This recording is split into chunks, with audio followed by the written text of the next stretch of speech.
Speaking 26. Aaron at speaking26.com. Okay, pharmacists, I was just working with another pharmacist and we did the math. FPGEE is in October, right?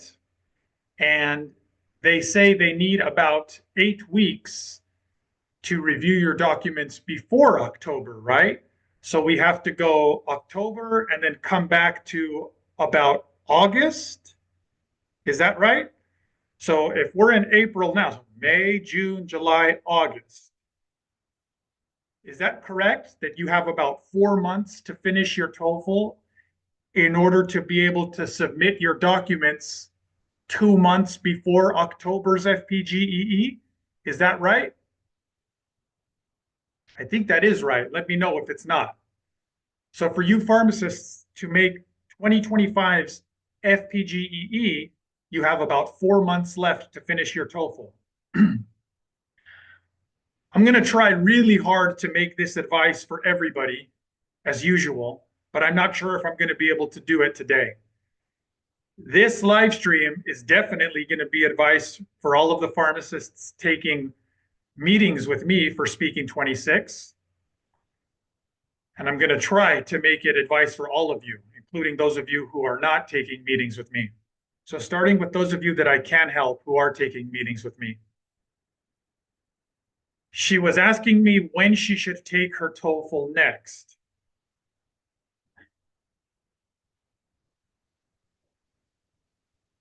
She's hesitating because of how harshly she judges herself.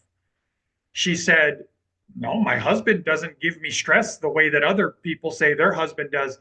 And I said, okay, what about your parents? I work with people whose parents give them stress when they don't pass. She said, no, my parents don't give me stress either. I said, okay. So in talking, we realized that it was her own mind, only in her own mind, where the negativity of not passing is coming from, not passing her TOEFL is coming from.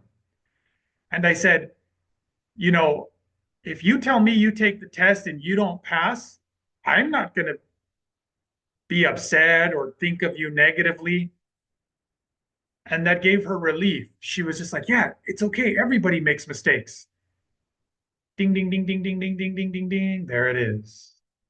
I said, if you took the test, if you took the TOEFL tomorrow and don't pass, I don't see the test tomorrow as the mistake. I see the 1 year that you were practicing with low scoring strategies as the mistake. I see the 1 year of building bad habits as the mistake, not the test that you take tomorrow and don't pass. It takes time to get rid of old, low scoring bad habits and instead to replace them with new, higher scoring habits. And see, this is the difficulty that I have in trying to help all of you, including those of you who aren't taking meetings with me.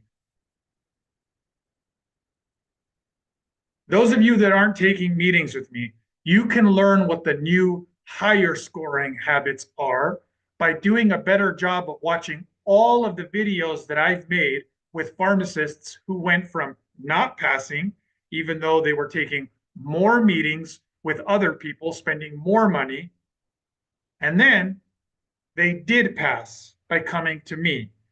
If you're not going to schedule meetings with me, you could be picking up on a lot of the pharmacists who passed. You could be picking up on their advice and their strategies that they learned from me just by watching the videos on my YouTube playlist called TOEFL Speaking 26. I don't know how else to help you guys that are currently using low scoring strategies. If you're not taking meetings with me and if you're not learning from the videos, I don't know how else to help you. Those of you who are taking meetings with me, good job. You hear it in the Zoom meetings with me. You hear it in my answers. You hear why I score 30 out of 30. You hear why I've shown through videos where you guys can tell it's a real test taker and not a fake social media profile. You guys can hear why I've shown through video more people getting 26 on TOEFL iBT speaking than anybody else has. Those of you taking meetings with me, you know how much I want you to pass. You know how much effort I'm putting into it. I don't care when you don't pass. I view it as you getting the highest quality form of practice. Of course, I want you to pass every test you take, but if you tell me you don't pass, I don't think negatively of that. I think there's no substitution to taking the real test in the building, in the test center. There's no substitution for that. That is the highest quality form of practice. So good job for giving yourself the highest quality form of practice. And good job for being resilient, for being determined, for continuing to take the test again and again, even though your academic history usually has you getting straight A's and or finishing #1 in your class. Well, now when you're taking this test more than one time and are not passing, it feels different than what your academic history is. So good job being persistent.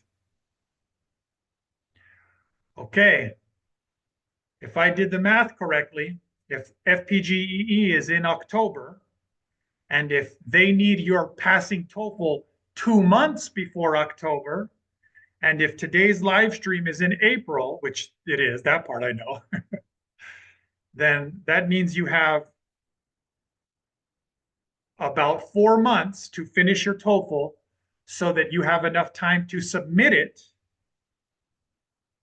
the 2 months that they need it submitted before October. Best of luck to all test takers. Aaron at speaking26.com. Good luck, everybody.